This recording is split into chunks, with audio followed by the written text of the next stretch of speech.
오늘 목사님 통해 주신 말씀은 갈라디아서 4장 12절에서 20절까지 말씀입니다. 갈라디아서 4장 12절에서 20절까지 말씀입니다.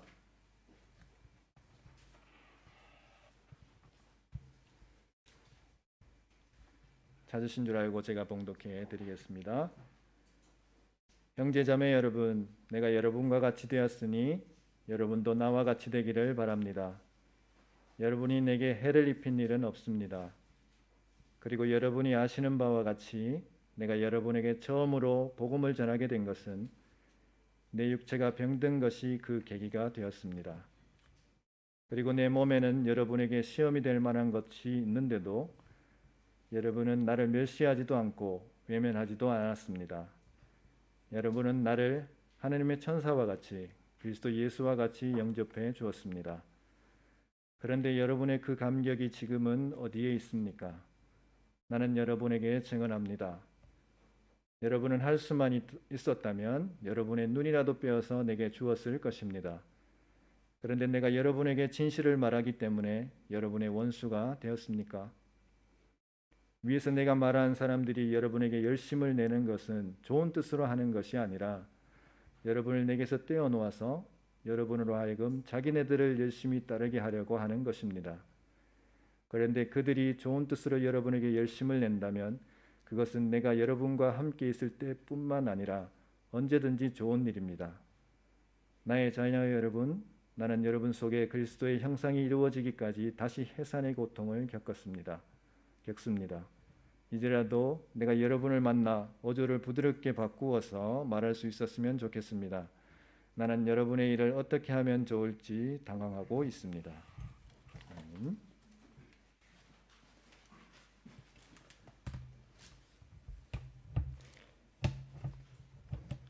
여러분 반갑습니다. 건강하십니까? 예, 여러분들 힘을 내시기 바랍니다. 하나님께서 살아계십니다. 우리에게 두려워하지 말라 말씀하시는 예수님께서 우리와 함께 하십니다. 믿음을 가지고 우리가 또 이 지금도 세상을 다스리시는 그 하나님 의지하면서 당당하게 나아간다면 두려움 없이 우리가 믿음으로 이 모든 어려움을 이겨낼 수 있으리라고 확신합니다. 하나님께서 살아계시기 때문에 우리가 두려워하지 않고 당당하게 건강하게 살아갈 수 있었으면 좋겠습니다.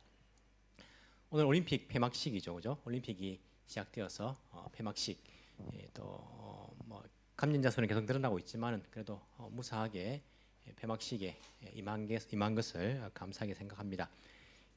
올림픽의 핵심 가치가 무엇인지 아십니까? 보통 올림픽의 value라고 이렇게 이제 이야기하는데 어떤 정신, 올림픽 정신이 어떤 건지 아십니까? 찾아보시면 이렇게 나와 있습니다. friendship 그리고 respect, excellence 이렇게 이제 나와 있죠. excellence라는 것은 이제 우수, 탁월이죠. 사람의 그 한계치를 넘어서서 우리가 보다 더 높이, 멀리 이제 이런 것을 추구하는 게 올림픽 중에 하나이고 또 그것뿐만 아니라 우리가 프렌드십과 리스펙트, 다른 문화와 다른 사람들과의 그런 친밀감과 또 그들의 문화를 존중하는 것, 그런 부분들도 올림픽을 통해서 다 같이 하나 될 수 있는 그러한 가치를 가지고 우리 올림픽을 시행을 하게 됩니다. 그래서 올림픽을 왜 하느냐, 이 세 가지를 우리가 생각하면서 올림픽을 해야 됩니다. 그런데 가끔 보면요, 올림픽 가운데에 자기 나라만 최고고 다른 나라에 대해서 와르구찌를 하고 이런 부분들은 올림픽 정신에 굉장히 어긋나는 것입니다. 어제 제가 식사하다가 잠시 이제 체조 경기를 봤는데 항상 세계 선수권 대회에서 1등하는 러시아 여자 선수가 있더라고요. 체조에서 그 선수가 2등을 하고 1등을 이스라엘 여자 선수가 이제 1등을 하는 장면을 봤습니다. 마치고 난 다음에 이스라엘 여자 선수가 2등한 선수에게 찾아가가지고 코치하고 안고 인사하고 하는데 2등한 러시아 선수는요 울면서 인사하지 않더라고요. 인사 받지 않더라고요. 이스라엘 선수가 이렇게 하면서 이제 가던데 올림픽 그 정신에 어긋나는 것입니다. 우정과 리스펙트, 존중하는 이 부분들을 맞지 않는 거죠. 그렇기 때문에 그 선수가 금메달 안 딴 것이 정말 다행이다라는 생각이 들었어요. 우리는 자꾸 1등 금메달 이것만 생각하는데 그렇지 않습니다. 이것을 통해서 다른 나라 문화를 막 욕하고 막 이런 부분들은요, 올림픽을 하지 않는 것이 더 낫다. 그래서 올림픽 정신을 지키는 것이 중요하다.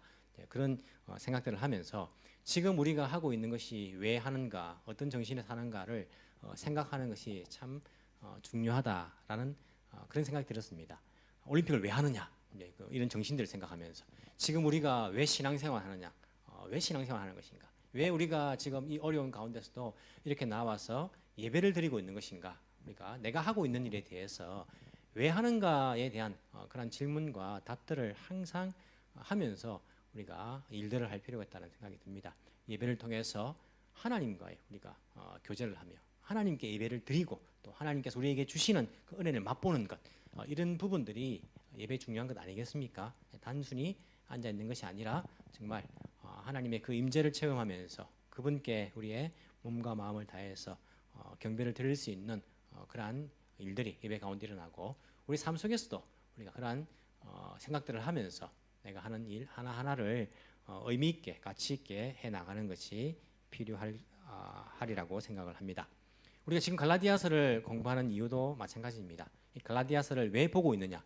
이 하나님 말씀을 통해 가지고 갈라디아에게 한 그러한 이야기들을 단지 갈라디아 교회들만 적용하는 것이 아니라 오늘날 살아가고 이 시대를 살아가고 있는 우리에게도 이 하나님의 말씀을 우리의 삶 속에서 깨닫고 적용하기 위해서 우리 이 말씀을 보고 듣고 배우고 또 실천하고 살아가는 것, 이 부분들을 우리가 반드시 기억할 필요가 있습니다. 단지 우리의 지식만 맛있게 먹고 만족하는 것이 아니라 우리 삶 속에서도 이 말씀대로 살아낼 수 있는 그런 은혜가 저와 여러분 가운데 있기를 간절히 소망합니다. 오늘 4장 12절에서 20절까지를 보았습니다. 여러분 이 말씀을 보면서 계속 생각해 봐야 될 것이 뭐냐면 잘 보십시오. 앞에 부분에는 다 교리적인 부분을 이야기하거든요. 10절에서도 여러분이 날과 달과 계절과 해를 지키고 있으니 내가 여러분을 위하여 수고한 것이 헛될과 염려가 됩니다. 그리고 오늘 읽은 본문을 싹 빼고 21절로 바로 넘어가면요, 훨씬 연결이 잘 됩니다. 한번 보십시오. 우리 12절 앞에 보시면 다 하나님께서 우리를 또 예수님을 통하여서 또 속량하시고 자녀가 되게 하셨습니다 라고 하면서 21절로 율법 아래 있기를 바라는 사람들은 율법이 말하는 거 듣지 못합니까? 두 아들이 있었는데 이렇게 넘어가니까 12절부터 20절이 싹 없으면요 훨씬 연결이 부드럽게 됩니다. 한번 읽어보시기 바랍니다. 그런데 왜 사도 바울이 12절에서 20절까지 이 말씀을 여기에서 하고 있는 것인가? 이것을 여러분들이 말씀을 듣는 내내 한번 묵상해 보시고 생각을 해보시기 바랍니다. 한 절 한 절 읽으면서 보고 제일 마지막에 왜 사도 바울이 12절과 20절을 여기에 넣어서 이렇게 이야기하고 있는가에 대해서 말씀을 드리도록 하겠습니다. 12절, 형제 자매 여러분, 사도 바울은 아직도 갈라디아 교인들을 형제 자매 여러분이라고 부르고 있습니다. 내가 여러분과 같이 되었으니 여러분도 나와 같이 되기를 바랍니다. 무슨 말입니까? 갈라디아 형제자매, 갈라디아 교회의 형제자매 여러분, 내가 여러분처럼 되었으니까 여러분도 나처럼 되시기를 바랍니다. 무슨 말이죠? 내가 유대인인데 율법이 없는 이방인처럼 그렇게 되었으니까 어떻게 율법을 대하고 어떻게 예수 그리스도의 복음을 대하는지 보시고 여러분들도 나와 같이 되시기를 바랍니다. 이런 의미가 담겨져 있겠죠. 뿐만 아니라 이 12절부터 20절까지를 다 읽어보시면 지금 바울이 갈라디아 교인들을 향해서 먹고 있는 그 마음, 다짐, 각오, 이 부분들을 여러분들도 그런 마음의 다짐과 각오를 하기를 바라는 마음도 저는 여기에 포함되어 있다라고 생각합니다. 여러분이 내게 해를 입힌 일은 없습니다. 바울이 이렇게 이야기하는 이유가 다 있습니다. 이 갈라디아 교인들은요, 바울에게 해를 입힌 적은 없습니다. 그리고 여러분이 아시는 바와 같이 내가 여러분에게 처음으로 복음을 전하게 된 것은 내 육체가 병든 것이 그 계기가 되었습니다. 자, 이 앞부분에 성경 말씀을 잘 읽어보시면 갈라디아 교인들이 생각하기에 바울 선생님이 이렇게 우리에게 이 멍청한 갈라디아 사람들아, 어리석은 것이라고 이렇게 이제 번역을 했지만은 멍청한 갈라디아 교인들아, 복음을 내가 전한 복음 외에 누가 다른 복음을 전하면 저주를 받을 것이다, 막 이런 이야기를 할 때에 갈라디아 교인들이 어떤 마음 들겠습니까? 우리가 바울 선생님한테 뭔가 잘못한 게 있는가? 해를 입히고 있는 것인가? 막 이런 생각 들 거예요. 우리가 바울 선생님에게 매약구를 끼시고 있고 지금 우리 엄청나게 지금 화를 내게 만들었다. 막 이런 마음이 들지 않습니까? 사도 바울이 말합니다. 여러분이 내게 해를 입힌 일은 없습니다. 여러분 내게 해를 입힌 것은 없습니다라고 말해주면서 그리고 여러분이 아시는 바와 같이 이 갈라디아 교인들도 아는 것을 이제 끄집어냅니다. 내가 여러분이 처음으로 복음을 전하게 된 것은 내 육체가 병든 것이 그 계기가 되었습니다. 처음에 갈라디아 교회에 그때는 교회가 없었죠. 바울 선생님이 갈라디아 지방에 처음 왔을 때에 어떤 상태였다는 것입니까? 육체에 병든 상태였다는 거예요. 처음으로 복음을 전하게 된 그 때에는 육체가 병든 그것이 계기가 되었어. 갈라디아 교인들에게 복음을 전했다는 것이니까 병든 상태로 왔다는 거예요. 그리고 14절에 보면 더 확실하게 병든 상태인 것을 알 수 있습니다. 내 몸에는 여러분에게 시험이 될 만한 것이 있는데도 여러분은 나를 멸시하지도 않고 외면하지도 않았습니다. 여러분은 나를 하나님의 천사와 같이 그리스도 예수와 같이 영접해 주었습니다. 사도 바울의 몸에 병이 들어가지고 갈라디아에 왔어요. 왔는데 갈라디아에 있는 사람들, 복음을 받은 사람들이 이 바울이 아픈 것 때문에 시험 들 수도 있는 그런 아픔이었어요. 그런데도 불구하고 바울을 멸시하거나 혹은 외면하지도 않고 하나님께서 보내신 천사와 같이 예수 그리스도와 같이 그렇게 영접해 줬다라고 첫 그 만남을 회고하면서 이들에게 상기시켜주고 있습니다. 이를 한번 떠올려 보시기 바랍니다. 하면서 첫 만남을 이야기해주고 있는 거예요. 자, 바울이 어떤 병에 들었을까요? 어떤 병에 들어가지고 이 갈라디아에 갔을까요? 많은 학자들은 이렇게 이야기합니다. 바울은 이 눈의 병이 들었을 것이다. 이런 사람도 있어요. 왜냐하면 이제 뒤에 보시면 여러분들이 15절에 보시면 여러분 눈이라도 빼어서 내게 주었을 것입니다. 라고 말하기 때문에 내가 바울 선생님을 위해서 내 눈을 빼서라도 주고 싶다. 그렇게 말했으니까 바울 선생님이 눈의 병이 들었다. 이렇게 이제 생각하는 학자들도 있어요. 근데 우리가 한국 사람들은 이걸 잘 이해합니다. 어떻게? 우리는 그만큼 내가 이 사람을 아낄 때에 내 눈이라도 빼줄게 뭐 이런 이야기 하잖아요. 내 심장이라도 빼줄게. 이게 그 사람 심장이 아파서 그런 게 아니라 내 심장이라도 빼줄게라는 그 표현은 내 모든 것을 다 줄 정도로 사랑하고 아낀다는 그런 말들, 그런 표현일 수 있지 않습니까? 그래서 바울이 특별히 눈이 나빠서 그렇게 갈라디아 교인들에게 그런 질병이었다라고 생각하지는 않습니다. 왜냐하면 눈병이면 갈라디아 교인들이 그 바울이 눈병 걸렸다 해가지고 뭐 시험 들 게 뭐가 있습니까? 눈병 걸렸는데 그렇지 않습니까? 어떤 학자들은요 간질이라고 이렇게 얘기합니다. 간질병, 바울에게 간질병이 있었다. 왜냐하면 왜 그렇게 생각하냐면 이 당시에 간질이란 그 병, 우리가 일어로 하면 땡깡이라고 하죠. 땡깡이란 그 병은 간질병은 이 사탄에 의해서 악한 영에 의해서 걸리는 병이라는 사람들이 생각이 있었어요. 그렇기 때문에 이 바울이 간질에 걸렸다, 복음 전도자가 간질에 걸렸다 하면요, 이 복음을 받는 사람들은 확실히 시험거리 될 수 있어요. 복음을 전하는데 어떻게 간질이 걸릴 수가 있어? 예수님을 전하면서 우리에게 진정한 행복을 전달한다고 하면서 자기는 왜 저렇게 악하고 더러운 병에 걸려가지고. 그래서 이 병을 간질이라고 생각하는 사람들도 있습니다. 특별히 14절에 보시면 여러분은 나를 멸시하지도 않고 외면하지도 않았습니다 할 때 이 외면이라는 그 단어를 헬라어로 찾아보시면 침을 뱉다라는 단어를 씁니다. 침을 뱉다. 이 당시에 간질이나 이런 이제 병에 걸린 사람들을 이 문화적으로 그 병이 나에게 옮지 않기 위해 사람들은요 침을 뱉었어요. 우리도 그렇지 않습니까? 침을 택택 이렇게 뱉지 않습니까? 재수 없는 거 보면 막 침을 택 뱉는 것처럼 이 시대의 이 문화가 그런 더러운 병에 걸린 사람을 보면요 혹시 나에게 옮을까봐 침을 택 이제 뱉는 그런 행위가 있었어요. 그러니까 여러분들은 나에게 그렇게도 하지 않았다라고 하는 표현을 볼 때에 사도 바울의 병이 간질이 아닐까라고 생각하는 사람들도 있습니다. 근데 훨씬 많은 학자들이 이제 주장하고 지지를 받는 그 바울의 질병은 뭐냐면 바울이 1차 전도 여행 때 갈라디아 지방을 가게 되는데 갈라디아 지방에 가기 전에 바보스면 이제 들어줘 보죠. 거기서 이제 마가도 있었고 그리고 바나바도 있었지 않습니까? 근데 이제 거기서 밤빌리아의 버가 지방으로 갈 때에 버가가 어디냐면 이 그 소아시아 지금의 터키죠. 터키의 남부 지방에 있는 밤빌리아 지역에 버가라는 그런 도시가 있습니다. 거기 갈 때에 마가는 뭐 자기가 힘들어가 돌아가 버렸어요. 돌아가 버리고 이제 그 바나바하고 그렇게 이제 버가에 가게 되는데 버가라는 지역에 풍토병이 뭐가 있냐면 말라리아 병이 있어요. 말라리아 병. 말라리아 병이 이제 버가의 풍토병인 거예요. 낯선 사람들이 그 지역에 가면요 풍토병이 걸릴 수 있지 않습니까? 왜냐하면 그 병에 대한 면역이 없어요. 한 번도 걸린 적이 없기 때문에 그 지역 풍토병이 잘 걸립니다. 말라리아에 걸려가지고 말라리아의 증상 가운데 한 가지가 뭐냐면 간질이에요. 간질이 나올 수가 있어요. 그래서 사도 바울이 버가 지역에서 도착했을 때에 이게 이제 그 바울의 그 어디 갔나 순서를 보면요 사도행전 보시면 나옵니다. 버가 지역에서 풍토병이 걸려가지고 거기는 갈라디아 지역이 아닙니다. 밤빌리아 지역이죠.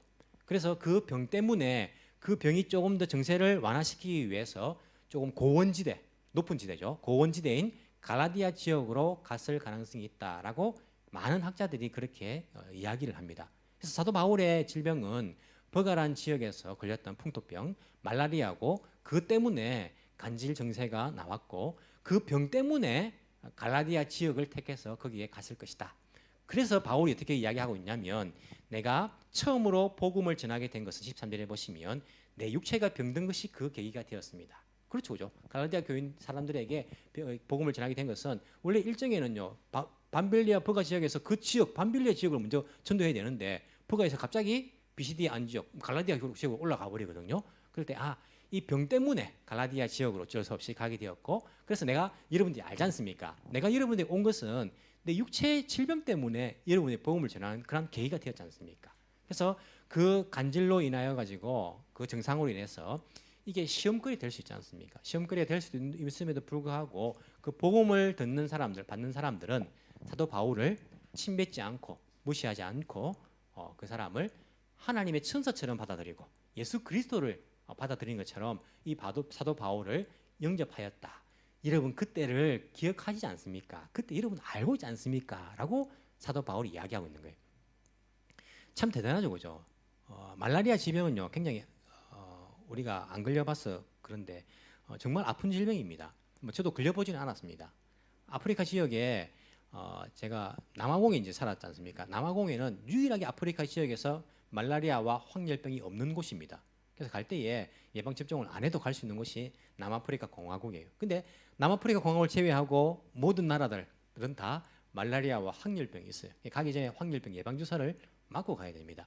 말라리아 걸린 사람들 우리가 남아공에 있을 때에 이제 전도 여행을 떠나거든요. 떠날 때에 북부 아프리카나 뭐 중부 아프리카로 가는 팀들도 있어요. 팀들 중에 이제 말라리아 걸린 친구들이 있어요. 어떤 사람은요. 막 조심을 해야 돼요. 조심을 막 하고 말라리아 안 걸리기 위해서 목이 막 잡고 막 그렇게 하다가 돌아오기 하루 전날 목이 한 방 딱 물렸는데 말라리아 걸린 사람도 있어요. 그래서 한 방 걸려가지고 말라리아 이제 증상을 겪고 또 어떤 친구는 가자마자 말라리아 걸려가지고 사역을 아무것도 못하고 그냥 거기서 아프기만 하다가 돌아온 친구들도 있어요. 젊은 20대 친구인데 그런 팀들도 있었습니다. 말라리아 걸리면 이제 그 지역 사람들은요 우리나라 뭐 사람들이 이제 뭐 독감 걸리는 것처럼 뭐 낫고 또 걸리고 이런 것처럼 이제 익숙한 그런 질병이니까 뭐 나름대로 살아가는데 안 걸린 사람들은 거기 가서 말라리아 걸리면 굉장히 그 증상이 심각하게 이제 뭐 드러나고 막 심하면 죽을 수도 있는 그런 병으로 우리가 알고 있지 않습니까? 말라리아 또 특히 이제 그 약은요 뭐 만약에 예를 들어서 우간다에서 말라리아 걸렸다 하면 말라리아 우간다에서 나온 약을 먹어야지 낫는다고 이야기를 이제 제가 들었어요. 그래서 말라리아 안 걸려도 거기서 말라리아 약을 사가지고 이제 돌아오는 경우들이 많습니다. 왜냐하면 돌아와서 증상이 나타날 수도 있기 때문에 또 약을 사러 갈 수 없지 않습니까? 그래서 이제 그 나라 말라리아 병은 그 나라 약을 먹어야 된다는 그런 이야기가 있어요. 제가 이제 거기 있을 때에 그래서 그 사람 이제 약을 이제 사오기도 하는데 또 말라리아 안 걸리기 위해서는 그 나라에서 나오는 과일을 많이 먹으래요. 그 나라 나오는 과일이나 음식들을 많이 먹으면 면역이 이제 좀 되어가지고 안 걸릴 가능성이 크다 이런 이야기들도 많이 이제 있었는데 어쨌든 거기 가서 이제 걸린 친구들 제가 봤는데 정말 아파가지고 아무것도 못해 그냥 누워서 아프다가만 그냥 오는 거예요. 그냥 사도 바울이 복음 전도를 위해서 갔습니다. 갔는데 예를 들어서 많은 학자들이 말하는 것처럼 사도 바울이 말라리아에 걸렸다. 말라리아 아니라 하더라도 뭐 심각한 육체의 질병에 걸렸으니까 병에 걸린 거예요. 그럼 여러분 어떻게 하겠습니까? 돌아오죠. 자기 나라 돌아와야지요. 아픈데 하나님 원망하며 돌아와야지요. 하나님 이럴 수 있습니까? 내가 하나님 복음을 전하기 위해서 내가 각오를 하고 아프리카에 내가 복음을 전하러 갔는데 들어 누워가지고 아무것도 못하고 말라리아 걸리게 해가지고 내가 이거 뭡니까? 하고는요 막 엉엉 울면서 다시 돌아오는 것이 우리가 일반적인 태도 아닙니까? 사도 바울은요 돌아가지 않습니다. 자기가 심각한 육체의 질병 걸렸는데 갈라디아 지고 가는 거예요. 가서 뭐 합니까? 거기서 복음 전하는 거예요. 이야, 정말 이 바울의 그러한 사역들을 사명감을 보면요 도전되지 않습니까? 우리는 나의 약함 때문에 때로는요 후퇴를 해요. 후퇴를 해요. 내가 약하니까, 내가 안 되니까, 나는 이거 못하니까 우리는 안 하고 후퇴를 합니다. 하나님 왜 나를 이렇게 약하게 지으셨어요? 나를 왜 이렇게 아프게 하셨어요? 내가 하나님 잘생기고 하나님 제가 좀 강하게 했으면 하나님 일 많이 할 건데 나를 왜 이렇게 하셨어요? 우리 원망하면서 나의 약점 때문에 하나님 원망하고 일을 안 할 겁니다. 사도 바울은 그렇지 않습니다. 그 약점 때문에 오히려 그가 고백하기를 내가 약할 때에 더 강함이니라. 약할 때에 성령 하나님께서 강함을 더 드러내시지 않습니까? 갈라디아 지역에 가서 복음을 전하는 거예요. 복음을 전하는 거예요. 약함 때문에 오히려 사람들에게 하나님께서 역사하시는 것들을 보여줄 수 있었고 그들에게 예수 그리스도의 그 복음을 오히려 더 받아들일 수 있는 그러한 장면을 연출해내는 것. 이게 사명자의 삶이 아닌가라는 생각들을 해보게 됩니다. 우리는 많은 사람들이 자기의 약점에 주목을 합니다. 내가 약해서 안 돼. 내가 부족한 부분이 안 돼. 라고 생각합니다. 하지만 중요한 것은요. 나에게 약점이 있는가 없는가가 아닙니다. 우리는 자꾸 약점이 있는가 없는가를 자꾸 중요하게 생각하는데 중요한 것은 약점이 있는가 없는가가 아니라 약점을 대하는 태도가 훨씬 더 중요합니다. 신앙적으로 볼 때에. 많은 사람들은 아니 모든 사람들은요. 약점을 가지고 있어요. 약한 부분들이 있습니다. 그렇기 때문에 약점이 있고 없고를 자꾸 묵상하고 생각하기보다는요.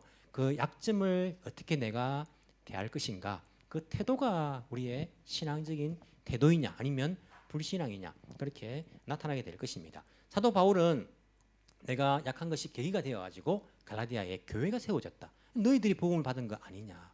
너희들이 그때에 나를 그렇게 하나님의 천사처럼 나를 그렇게 모셔들었던 그러한 일들이 있었지 않았느냐. 사실은 너희들이 시험거리가 될 수도 있었는데 너희들은 그렇게 하지 않았지 않느냐. 15절.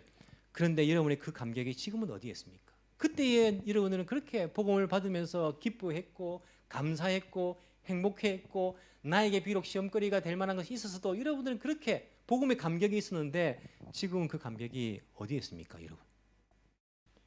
나는 여러분에게 증언합니다. 여러분 할 수만 있었다면 여러분의 눈이라도 빼어서 내게 주었을 것입니다. 여러분 그렇게 나에게 하지 않았습니까? 사도 바울이 거짓말합니까? 아니요, 증언하고 있습니다.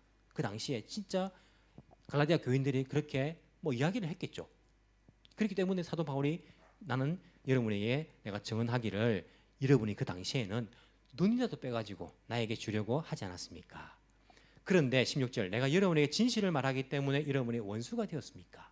이 진실을 말하다는 것은요, 그 문법적으로 과거형을 쓰지는 않습니다. 완료형을 쓰고 있거든요. 무슨 말이냐면 내가 그 당시에 여러분들에게 복음 진리를 전했기 때문에 내가 지금 원수가 되었습니까? 라는 의미가 아니고 지금 사도 바울이 앞에서 적고 있는 그 내용들 이 어리석은 갈라디아 사람들이요 예수 그리스도의 복음이 확실한데 왜 엉뚱한 다른 복음을 쫓고 있습니까? 다른 복음은 없습니다 라고 말하면서 다른 복음 전한 사람 저주를 받을 것입니다 막 아주 하게시하게 막 뭡니까 아주 엄격하게 몰아치고 있는 이 말들 진리를 말하고 진실을 말하고 있지 않습니까? 이 내가 이렇게 여러분에게 타다시한 걸 진실을 말하기 때문에 내가 지금 여러분하고 지금 적이 되고 있는 것입니까? 라고 이야기하고 있는 것입니다. 그러면서 17절과 18절 이게 다 문장이 끝나지 않고 마침 붙이지 않고 다 이어지는 겁니다. 위에서 내가 말하는 사람들이 이제 거짓 교사들이죠. 여러분에게 열심을 내는 것은 좋은 뜻으로 하는 것이 아니라 여러분을 내게서 떼어놓아서 여러분으로 하여금 자기네들을 열심히 따르게 하려고 하는 것입니다. 그런데 그들이 좋은 뜻으로 여러분에게 열심을 낸다면 그것은 내가 여러분과 함께 있을 때뿐만 아니라 언제든지 좋은 일입니다. 무슨 말이냐면 이 17절과 18절은요. 18절부터 이렇게 해석하면 훨씬 더 이제 부드럽게 해석이 됩니다. 한국 말과 일본 말은요. 앞에서부터 해석을 해 나가지만은 영어는 우리가 뒤에서 해석하면 훨씬 더 이제 우리 한국식으로 말하면 부드럽게 해석되지 않습니까? 물론 영어 하는 사람들은 뒤에서부터 해석하지 않고 앞에서부터 이제 해 나가지만은 우리가 이해하기는 헬라어도 우리가 좀 다른 부분들이 있으니까 자 17절과 18절을 해석해 보면 이런 이야기가 됩니다. 무슨 말이냐면 내가 여러분과 함께 있을 때 내가 열심을 낸 것, 여러분을 향하여서 열심을 낸 것, 열심을 내다라는 단어는 그 수동태를 쓰고 있거든요. 즉 무슨 말이냐면 갈라디아 교인들이 열심을 받는 겁니다. 바울에게서 열심을 받는 거죠. 내가 여러분들과 함께 있을 때에 여러분들이 열심을 받았던 것, 내가 열심히 내었던 것, 바울이 그것이 좋은 뜻으로 내가 한 것이기 때문에 그건 좋은 것인데, 그것은 내가 여러분들과 함께 있을 때만 좋은 것이 아니라 언제든지 항상 누구든지 좋은 뜻으로 열심을 내고 있는 것이라면 그건 좋은 일입니다 라는 말이에요. 18절이 자기가 있을 때뿐만 아니고 자기가 없어도 다른 사람이라도 좋은 뜻을 가지고 여러분들에게 열심을 내고 있고 여러분이 그 열심을 받고 있으면 그것은 좋은 일이다. 그런데 17절 그 위에 그 사람들은 여러분에게 열심을 내는 것, 여러분이 그 사람들 열심을 받고 있는 것은 그 사람들은 좋은 뜻으로 하는 것이 아니라는 거죠. 무슨 뜻으로 하고 있는 것입니까?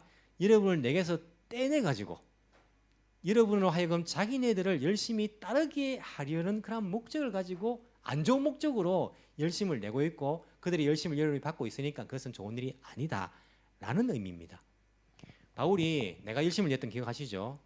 좋은 뜻을 가지고 열심을 낸다면 내가 같이 있을 때 내가 없어도 언제든지 누구라도 다 좋은 것이지만은 지금 그 사람들은 열심을 내고 있는 것이 여러분들을 향해서 나와 사이에 이간질을 시키고 있고 또 여러분들을 그들을 따르게 열심을 내게 만들려고 하고 있는 안 좋은 뜻이기 때문에 그것은 좋은 일이 아닙니다 라고 이야기합니다. 그러면 19절 나의 자녀 여러분, 이제는 자녀라고 말합니다. 여러분 바울은 지금요 갈라디아 교인들로부터 의심받고 있습니다. 갈라디아 교인들이 바울의 사도성을 의심하고 있고 지금 바울은요 이 갈라디아 교인들에 의해 가지고 뭐 어찌 보면 배신 당할 그런 입장이지 않습니까? 그런데도 불구하고 사도 바울은 형제라 부르면서 또한 심지어 나의 자녀 여러분이라고 부르고 있는 거예요. 사도 바울의 그 심정을 그들에게 이야기를 해주고 있습니다. 여러분 여전히 나의 자녀입니다. 자녀가 잘못하면 어떻게 합니까? 뻥 차버립니까? 집 나가 들어오지 마. 뭐 그렇게 말하는 부모들도 있죠, 그죠? 근데 그렇게 말하더라도 진심이 그렇습니까? 요즘 하도 세상이 흉흉해가지고 진심으로 그렇게 말하는 부모들도 있는 것 같아요, 보니까. 근데 보통 일반적인 그런 부모라고 말할 때에는 자녀들이 잘못해도요, 집 나가, 집자 나가버리면 안 되지 않습니까? 그렇게 하면 안 된다라는 의미에서 좀 이렇게 엄격하게 표현을 하기도 하지만은 다시 사랑하는 것이 부모의 심정 아니겠습니까? 자녀의 그 아픔이 부모의 아픔 아니겠습니까? 사도 바울이 나의 자녀 여러분, 나는 여러분 속에 그리스도의 형상이 이르기까지 다시 해산의 고통을 겪습니다. 다시 내가 아파한다는 거죠. 내가 자녀들의 그 아픔. 내가 여러분을 버린 것이 아니고 탓하는 것이 아니고 여러분들을 향하여서 내가 아파합니다. 내가 아프겠습니다. 그 각오를. 야, 너가 그렇게 하면 안 되지. 자녀에게 야단치면서 부모가 얼마나 아픕니까? 자녀의 그 아픔이, 자녀의 그러한 고통들이, 잘못한 것들이 부모의 아픔으로 다가오지 않습니까? 이게 사도 바울의 심정이라고 그렇게 이야기를 하고 있습니다. 그러면서 나는 여러분 속에 그리스도의 형상이 이렇게까지 다시 해산의 고통을 겪습니다. 여러분 보십시오. 17절과 18절에 위에서 내가 말한 사람들, 거짓 선지자들, 이 사람들과 사도 바울은 차이가 있습니다. 무슨 차이가 있습니까? 이 사람들은요, 자기네들을 열심히 따르게 하려고, 갈라디아 교인들을 자기네들을 따르게 만들기 위해서 열심을 내고 있는 것이고, 사도 바울이 해산의 고통을 다시 하겠다는 그 열심은요, 그리스도의 형상이 이루어지기까지, 갈라디아 교인들 속에 그리스도의 형상이 이루어지기까지, 그 사람들이 그리스도를 따르게 하기 위해서 열심을 내고 있는 것입니다. 여기에 참된 사역자와 거짓된 사역자의 차이가 있습니다. 아무리 인기가 많고요, 아무리 위대하고 막 존경받는 그런 목사라도요, 자기를 따르게 만드는 것은 잘못된 것입니다. 누구를? 예수 그리스도를 따르게 만들어야 됩니다. 그 교인들 안에 그리스도의 형상이 이루기까지, 이게 목적이 되어야 되는 거예요. 이 사람들이 예수님을 따르게 만드는 것이 목회자의 그런 책임이고 의무입니다. 여러분 잘 생각해 보십시오. 한국에도 뭐 유명한 목사님들도 있고 설교도 잘하시는 목사님들도 있고 뭐 여러 목사님들이 있지 않습니까? 생각해 보시면서 그 사람을 자꾸 따르려고 하게 만드는 것인가? 그건 올바른 목회자가 아닙니다. 그분을 통해 가지고 내가 더 그리스도를 바라보게 되는가? 그리스도를 따르게 되는가? 그게 올바른 목회자입니다.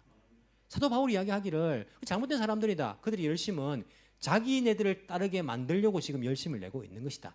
아니, 사도 바울은 내가 해산의 고통을 하는 것은 여러분 속에서 그리스도의 형상이 이루기까지, 여러분들이 그리스도를 따르게 하려고 내가 해산의 고통을 각오한다.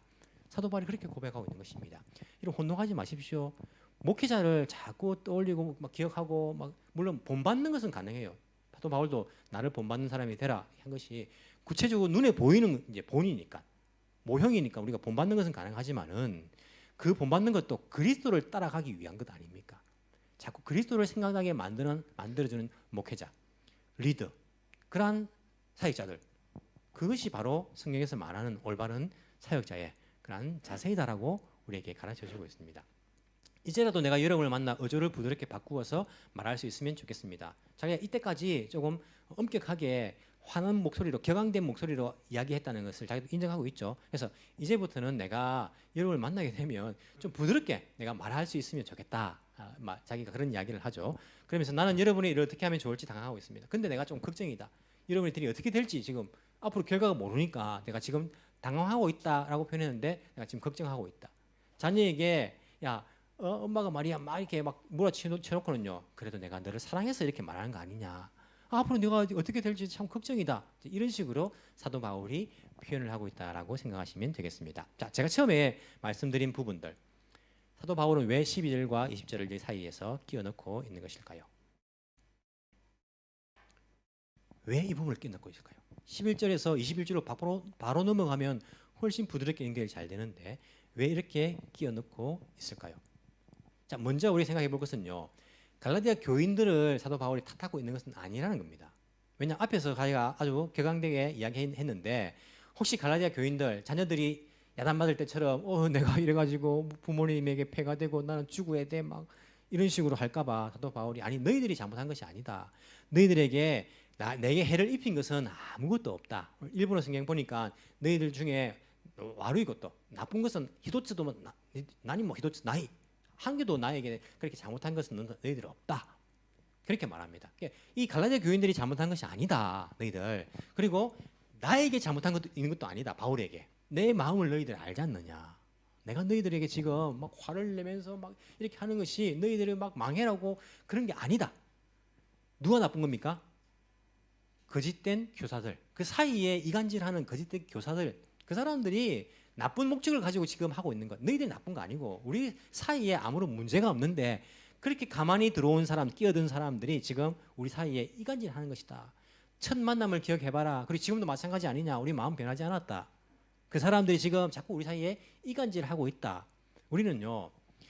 그 사이에 관계 속에서 누가 지금 이간질하고 있는 것인가 이것을 잘 파악해야 됩니다. 안 그러면 속아 넘어가가지고 그 이간질하는 사람은 싹 빠지고 이 관계가요. 끼어질 때가 많습니다. 하나님과 우리 사이의 관계, 예수님께서 우리를 사랑하셔가지고 십자가에 돌아가셨는데 그 사랑을 자꾸 의심하게 만드는 그런 존재가 있습니다. 누굽니까? 사탄이라는 녀석입니다. 자꾸 주님과 우리 사이의 관계를 좀 이간질시킵니다. 너, 야, 주님 사랑하시는 거 아니야. 주님께서 너를 사랑하신다면 이런 병이 들었겠냐?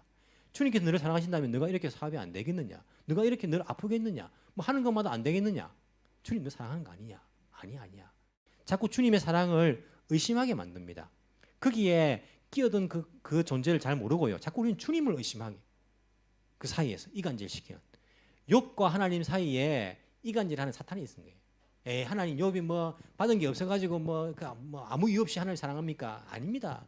자꾸 이간질하는 그런 존재가 있습니다. 바울과 갈라디아 교인 사이도 그렇지만요. 저와 여러분 사이도 있습니다. 부부 사이도 있습니다. 성도들 사이도 있습니다. 형제자매 사이도 이런 존재가 있어요. 사탄이 지금 살아있지 않았습니까? 예, 우리 남편이 나쁘다. 우리 남편이 왜 저렇게 저런지 몰라. 우리 아내가 우리 아내는 왜 저런지 몰라. 몰랐습니까? 아니요. 원래 남편은요. 원래 그런 사람이었어요. 아내는요. 원래 그런 사람이었어요. 아니 결혼해가지고 훨씬 나아진 거예요. 안 그렇습니까 남편들? 총각기는 더 했습니다. 자기 마음대로 살았어요. 근데 결혼해가지고요. 아주 많이 나아졌습니다. 자기 하고 싶은 것도 안 하고요. 근데 남편을 보면요. 막 자꾸 그리고 아내를 보면서요. 아내는요. 결혼하면서 많은 것을 희생했습니다. 자기 인생 가운데 얼마나 많이 희생을 했습니까? 자꾸 아내를 보면요. 늘 잔소리만 하고 날 막 그 사이에 누가 있냐면요. 그 사이를 이간질하는 그 존재가 있다니까요. 남편에게 가기 전에 아내에게 가기 전에 이간질하는 그 사탄의 존재가 있다니까요. 형제 사이도 마찬가지예요. 형제 사이도 자꾸 형제 사이에 이간질하고 성도 사이에 그런 존재가 있다니까요. 그 존재가 있다는 것을 잘 파악을 해야 됩니다. 안 그러면 우리는 아내를 원망하고 남편을 원망하고 또 막 형제를 원망하고 자매를 원망하고 목사를 원망하고 목사는 또 성도를 원망하고 이런 관계가 되는 거예요. 사도 바울이 말하는 걸 아니다 아니다. 너와 우리 사이의 그 관계는 아무런 문제가 없다. 그 사이에 끼어든 녀석들이 있는 것이다. 이 부분을 한번 짚어주고 있습니다. 또 하나의 이유가 뭐냐면 이게 이제 훨씬 더 타당한 그런 이유라고 생각하는데 아까도 말씀드렸지만은 사도 바울이 앞에서요 되게 세게 말했어요. 세게 갈라디아 교인들에게 표현이 우리 한국 성경에는요 어리석은 이렇게 표현했지만요 이 멍청한 사람들아 이 멍청이들아 이렇게 이제 표현한 거예요. 이 빠가야로 막 이런 이제 표현이지 않습니까? 멍청한 갈라디아 이 인간들아 너희들 내가 복음 전한 지가 언제라고 지금 엉뚱한 길을 지금 가고 있단 말이냐 막 이렇게 말했어요. 너희들 지금 나의 사도성을 의심하고 있는 것이냐 내 사도성 이야기해 줄까 하면서 막 이야기를 막 해준 거예요. 엄격하게 이야기하고 나니까 사도 바울 어떤 마음 들겠습니까? 아이고야 집 나가면 어떡하지? 이런 마음 드는 거예요. 아이고야 이 갈라디아 교인들이 집 나가버리면 어떡하지? 이제 이런 염려가 드는 것입니다. 그래서 사도 바울이 이제 부드럽게 말한 겁니다. 자 생각해봐. 너희들 나에게 해를 끼친 거 하나도 없잖아. 내가 그렇게 힘들게 있을 때 너희 여러분들 어떻게 했느냐? 나를 무시하지 않고 시험거리가 될 수 있을 것인데 나를 받아줬잖아. 예수님처럼 천사처럼. 그리고 여러분들의 눈이나 빼줄 정도로 나를 아끼지 않았느냐? 우리 사이에 나도 마찬가지 아니냐? 나 여러분들 자녀를 생각한다. 영적인 자녀를 생각하고 다시 내가 여러분들을 위해서 해산한 수고를 했다면 내가 하겠다. 그리스도의 형상에 이르기까지 여러분들을 위해서 내가 그 고통을 감안하겠다. 아이를 낳아본 적도 없는 이 사도 바울이 해산의 고통까지 이렇게 해가지고 이 당시에는 뭐 이 고통이 얼마나 큰 고통이었겠습니까? 내가 그 고통이라도 내가 감수하겠다라고 이야기하면서 내가 지금이라도 여러분들 만나 좀 부드럽게 이야기 바꿨으면 좋겠다. 내가 이렇게 엄격하게 이야기한 것은 앞으로 여러분들이 어떻게 될지를 몰라가지고 당혹스러워서 염려가 되어서 그렇게 한 것이다. 라고 이야기하는 것이 갈라디아 교인들을 지금 살살 이렇게 달래고 있는 거예요. 감정적인 부분에서 달래고 있지 않습니까? 감정적인 부분에서. 사실 갈라디아서는요 사도 바울의 감정적인 부분이 많이 드러나서 화도 나오고 막 이렇게 또 과거의 그 추억을 더듬으면서 또 그들과의 사랑을 나눴던 그런 부분들도 막 나오고 로마서가 갈라디아서하고 거의 내용이 비슷합니다. 이게 구원에 관한 그런 교리들 아닙니까? 그런데 로마서에 보시면요 이런 표현들이 잘 없습니다. 왜 그렇습니까? 갈라디아 교인하고 로마 교인들하고 좀 다릅니다. 사도 바울이 로마에 가기 전에 기록한 것이 로마서예요. 로마 교인들을 만난 적이 없습니다. 만나기 전에 보낸 것이 이 사람들이 복음을 듣고 교회가 세워졌다는데 올바른 복음일까? 라고 염려가 돼가지고 보낸 것이 로마서예요. 얼굴과 얼굴을 대해서 본 사람들이 아니기 때문에 이런 부분들을 이야기하지 못하지만은 갈라디아 교인들은 다릅니다. 자기가 개척한 교회 아닙니까? 하나하나 벽돌을 쌓아 나간 거 아닙니까? 그렇기 때문에 사도 바울은 감정이 많이 드러납니다. 화를 내기도 하고 또 이들과의 그 사랑을 이야기하면서 내가 이런 심정이다라고 이야기하는 거예요. 여러분 이 감정이라는 것이 신앙의 한 부분입니다. 우리 한국 사람들은요 너무 감정적인 신앙이라 가지고 좀 문제가 될 수도 있죠, 그죠? 뭐 기도할 때도 너무 감정적이고 너무 감정이 이제 이게 진짜 올바른 감정인지 아니면 만들어낸 감정인지 모를 정도로 좀 감정에 치우친 부분들도 있지만은 그렇다 해서 감정이 필요 없는 거 아닙니다. 감정도요 신앙 가운데 한 부분이에요. 우리가 냉철한 이성 이것을 굉장히 막 이렇게 좋아하는데 냉철한 이성, 막 이성적인 것만 신앙의 부분이 아니라 감정도 분명히 신앙의 한 부분이라는 거예요. 우리가 오히려 문제가요 감정이 없는 게 문제입니다. 나이가 들면서 어떤 게 듭니까? 나이가 들면서 이 마음속에 신앙적인 그 감동이 사라지고 감정이 없다는 게 이게 훨씬 더 문제 아닙니까? 뭐 들어도 감동이 없고 예수님 사랑도 별로 뭐 밋밋하고 감정이 없어지는 게 오히려 더 문제예요. 감정적인 부분도 신앙의 한 부분이다. 사도 바울이 냉철한 이성 이런 인간 그런 인간에 지나지 않는 사람이 아니라 그도 감정적인 부분 내가 여러분들과 함께 처음 있을 때에 그때를 내가 떠올린다 기억한다 하면서 내가 지금도 여러분을 얼마나 사랑하는지 내가 다시 해산한 수고를 하는 그 어머니처럼 내가 여러분을 그만큼 내가 사랑한다. 그리고 막 화를 낼 때도요, 막 부모의 심정으로서 막 화도 내기도 하고 이런 부분을 갈라디아 서를 통해서 사도 바울이 표현하고 있는 것을 우리가 볼 수 있습니다. 그는 미움을 받고 있고 오해를 받고 있고 의심을 받고 있지만은요, 그들을 자녀라고 부르면서 그들의 아픔을 자기 아픔으로 느끼고 그리고 그들을 위해서 다시 한번 내가 해산하는 그 수고를 내가 각오한다라고 이야기하고 있습니다. 그러면서 우리가 12절에서 여러분도 나와 같이 되기를 바랍니다. 이 말이 물론 뭐 내가 유대인으로서 이방인처럼 된 것처럼 이런 의미도 있지만은 내가 이렇게 이런 마음을 가진 것처럼 여러분들도 나와 같은 마음을 가지기를 원한다. 그런 각오를 하기를 바란다라는 그 마음도 들어있다고 저는 개인적으로 생각합니다. 바울의 그 사랑이 갈라디아 교인을 향한 사랑이 바뀌지 않는 것처럼요. 우리 예수님의 그 사랑은요. 변하지 않습니다. 예수님의 사랑은요. 결코 변하지 않습니다. 우리가 때로는요. 고통을 당하기도 하고 인생 가운데 고난을 겪기도 하지만은요. 그렇다고 해서 예수님의 그 사랑이 1g이라도 줄어들었다. 그런 일은 결코 있을 수가 없습니다. 만약에 예수님께서 우리를 위해서 십자가를 다시 져야 한다 한다면요. 다시 지겠습니까? 안 지겠습니까? 물론 그런 일은 없습니다. 없지만은 만약에 그런 일이 있다 할지라도 예수님은요. 기꺼이 우리를 위해서 십자가를 지실 뿐이에요. 사도 바울이 갈라디아 교인들을 위해서 기꺼이 다시 해산하는 수고를 각오하는 것처럼 예수님께서는요. 수백 번도 더 우리를 위해서라면 부모의 심정으로서 다시 십자가의 그 길을 각오하실 뿐입니다. 예수님의 사랑은요. 변하지 않습니다. 시대가 변하여도 환경이 변하여도 내가 변하여도 우리 주님의 사랑은 결코 변하지 않는다. 이것이 사도 바울이 갈라디아 교인들을 향한 그 사랑을 비춰주면서 우리 예수님의 그 사랑을 우리가 생각할 수 있습니다. 그 감격이 어디에 있느냐? 처음 15절에 여러분의 그 감격이 지금은 어디에 있습니까? 처음 나누었던 그 사랑의 그 감격이 어디에 있습니까? 내가 다시 해산하는 수고를 각오하는 것처럼 예수님께서 우리를 향한 그 사랑의 그 각오가 늘 새로운 것처럼 우리들도 갈라디아 교인들도 다시 한번 각오할 수 있는 그래 우리가 그랬지. 우리가 바울 선생님과 함께 그렇게 우리가 교제하면서 사랑을 나누었지. 그렇게 신뢰하는 관계였지. 그 복음을 받았고 그래서 예수 그리스도의 형상을 이루기까지 그렇게 수고하는 그 바울 선생님 우리가 존경했지. 그렇게 각오하는 것처럼 우리들도 예수님을 향하여서 다시 각오할 수 있는 그때 그랬지. 주님 나를 위해 그 사랑에 내가 감격했지.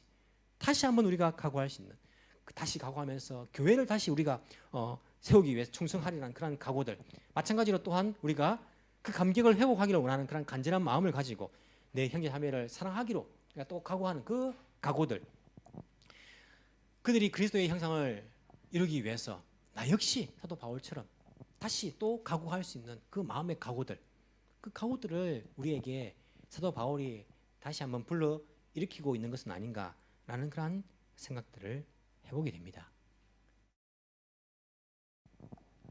변하지 않는 그 예수님의 그 사랑의 그 감격들 우리는 어디에 있습니까? 여러분 마음에 다시 한번 각오하시기 바랍니다. 성령 하나님께 그 감격을 다시 회복시켜 달라고 예수님과의 그 관계를 다시 회복시켜 달라고 그렇게 기도하시길 바랍니다. 그러면서 나 역시 사도 바울이 해산하는 수고를 각오한 것처럼 나도 맡긴 사명을 위해서 주의 형제 자매들을 위해서 교회를 위해서 주의 몸된 교회를 위해서 하나님 나라를 위해서 다시 그런 각오들을 할 수 있는 그러한 하나님 기뻐하시는 신앙들 그런 신앙들이 다 되기를 간절히 소망합니다. 기도드리겠습니다. 사랑이 많으신 하나님 아버지 감사합니다. 우리를 위하여서 예수님 보내주시고 예수님의 그 사랑을 우리에게 허락하여 주신 것 감사합니다. 예수님의 사랑은 변하지가 않습니다. 우리 사이에 이간질하는 그러한 세력이 있지만은 결코 변치 않는 그 예수님의 사랑을 우리가 늘 신뢰하며 살아갈 수 있는 그러한 은혜를 허락하여 주옵소서. 우리를 위해 십자가의 길을 각오하신 우리 주 예수 그리스도의 그 사랑을 우리가 감사하며 늘 찬양할 수 있는 믿음이 되게 하여 주시고 우리에게 그 사랑의 깊이를 깨닫게 하여 주옵소서. 그 감격, 그 행복을 우리의 심령에 부어 주옵소서. 주님의 사랑이 일방통행이 되지 않도록 우리 역시 주님을 뜨겁게 열심을 다해 사랑할 수 있는 그러한 신앙들이 다 되게 주여 인도하여 주옵소서. 주님은 단 한순간도 우리를 사랑하지 않았던 적이 없으십니다. 우리도 주님을 배만하지 않게 하여 주옵소서.